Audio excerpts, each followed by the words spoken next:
is a very powerful experience. The force present on the boat provides a feeling of being both away from everything else and safe from everything else. On the boat, nothing else exists except for that moment. What a positive way to experience life, particularly for a survivor. The physical tasks inherent in paddling symbolically relate to the tasks needed to other aspects of life. The initial aspect of stroke requires that the paddler reach and stretch beyond what one would thought would be possible. Then, with a forcible plunge, the paddler strikes the water, similar to an empowered approach toward the demands of each day. This is followed by a straight, focused pull motion to work through the resistance of water or the challenges of life, followed by a quick pop-up recovery in order to start the paddle process over again. In some situations, it's necessary to paddle hard and sometimes lighten up and paddle easy. Throughout all of this, the head remains looking up and forward, focusing on the goal of remaining strong. Even more inspiring are the added ingredients of the warmth of the sun, the soothing breeze, the coolness of the water, the quietness of the movement, and the love that is always present. The visceral image goes anywhere and everywhere, to doctor's appointments or any other situation that is anxiety-laden. These images provide comfort and hope. Dragon boating is a way of life, a nourishing vitamin for the body and spirit, an oasis for the heart. The paddler in these boats are all cancer survivors. Life is Bliss from Ames, Dragon Divas from St. Paul, Making Waves, the Big Blue Dragon from Rochester, Minnesota, and La Crosse, Wisconsin, and the Fighting Angels of Breast right here from Fort Dodge. This ceremony is a symbolic display to honor everyone who has been touched by cancer. It began in 1996 when Dr. Don McKenzie, a sports medicine physician from Vancouver, British Columbia, started a medical study with breast cancer survivors that would resound around the world. Dr. McKenzie believed that by following a special exercise and training program, women could avoid lymphedema, a common side effect of breast cancer surgery, and enjoy active and full lives. Through the strenuous demands of dragon boat paddling, cancer survivors have learned that they can push the limits of their physical endurance and even have fun while doing it. They have grown stronger as individuals and as a group. They began as strangers with only their disease in common, and now they are best friends and an emotional support network for each other, their friends, and their communities. Cancer affects their lives, but it doesn't destroy their spirit. They drive their paddles into the water, releasing the negative while gaining positive energy. Dragon boating is their floating physical support group, a place to be together, to forget about the cancers of this life.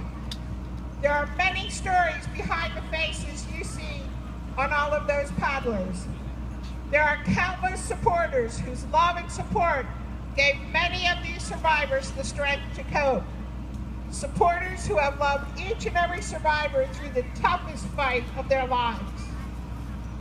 I've had the pleasure to paddle side by side with many of these paddlers, and I've had the opportunity to know victory, defeat, and difficult times in our community of dragon boating. We have seen team members spend a day getting chemotherapy, and in the same week, paddle with their fellow survivors. We've attended funerals of some of our teammates, but together we all get through it. All of us are touched by cancer. This disease affects most people sometime in our lives. You see a lot of pink today because the pink is the color representing breast cancer. When someone is diagnosed with breast cancer, the color pink takes on a whole new meaning. The color pink embraces ribbons, flowers, garments, and paddles. Any number of ways to show resilience and memory. The pink carnations the cancer survivors have in their hands are a tribute to all those who have been touched by cancer.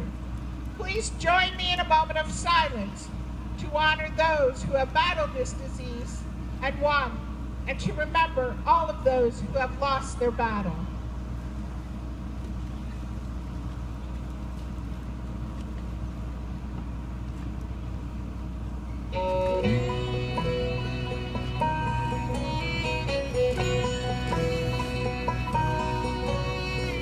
Seems like the whole town's here.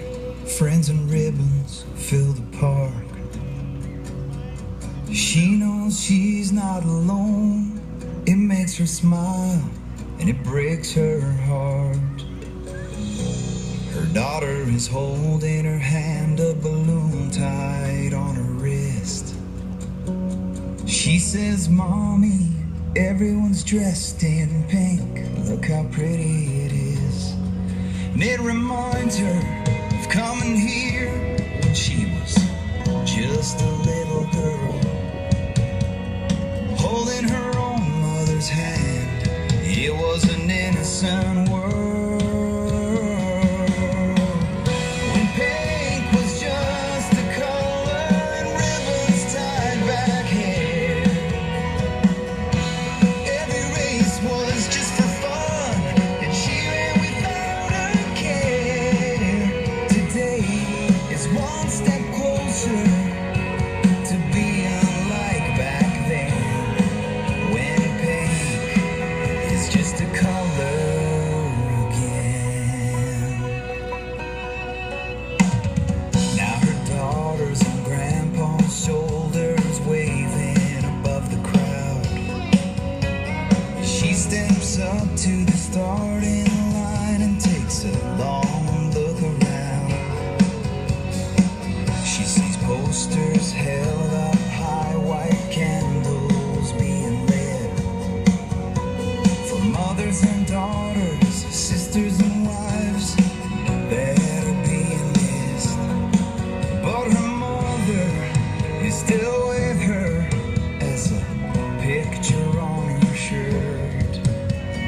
She wipes away bittersweet tears, and then she runs in memory of her and of when pink was just a color and ribbons tied back hair. Every race was just for fun, and she ran without a care. Today is one step closer to being like back then, when pink is just a color again.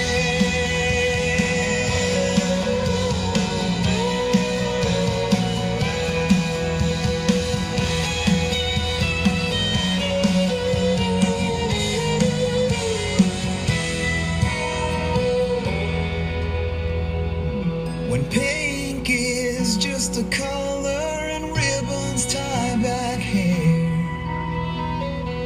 and every race is just for fun, and we